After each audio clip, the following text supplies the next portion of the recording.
Akumba qui se saisit de l'autre. Le père prit la faux et coupa les longues herbes en plusieurs morceaux. Il prit un autre tas et le tendit à Akumba qui se saisit toujours de l'autre côté.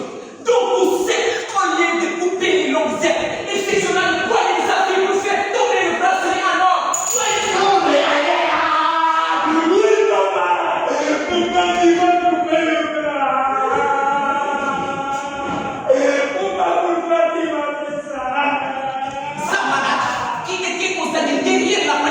Se précipita pour ramasser le bracelet en or entaché de sang et partit sans même se relever. Le père se jeta sur sa fille et se mit à pleurer à chaudes larmes.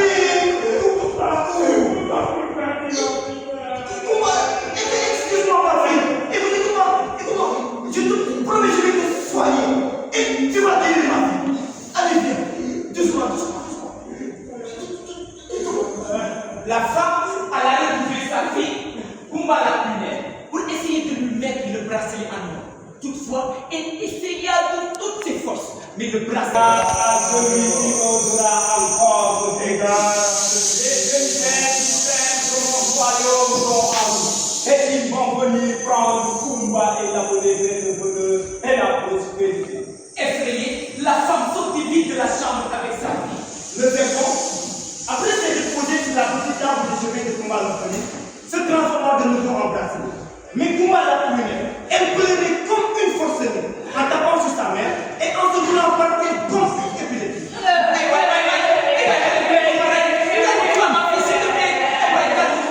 Respire ma fille, respire. Cette fille sans mère ne sera jamais une princesse, même si c'est le diable qui le lui a promis. Je finirai par trouver une solution.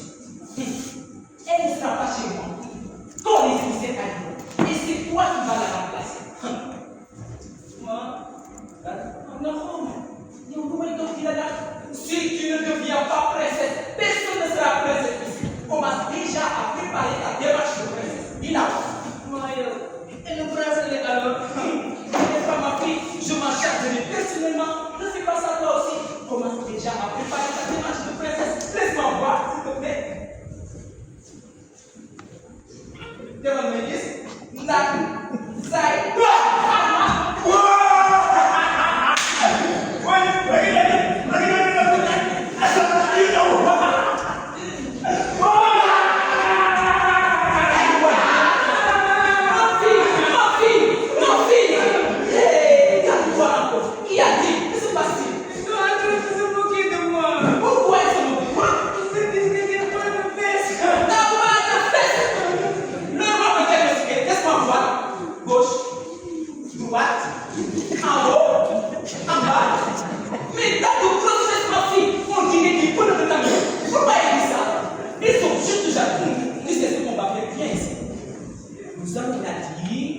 allons la raconter. Nous allons la dire, nous allons la raconter. Nous allons la dire, nous allons la raconter. Nous allons la dire, nous allons la raconter. Kumba l'orphelin était rentré à la maison avec son bandage. Et son père, qui savait qu'il avait mal agi, pleurait avec la mère. Mais il ne pouvait rien faire, sinon obéir à sa femme, parce que c'est un homme faible et désarmé devant les attaques et la méchanceté de son époux. Kumba l'orphelin trouva son bracelet en or sur sa table de chevet, mais ne pouvait plus le porter à cause de son moignon encore vif de couleur.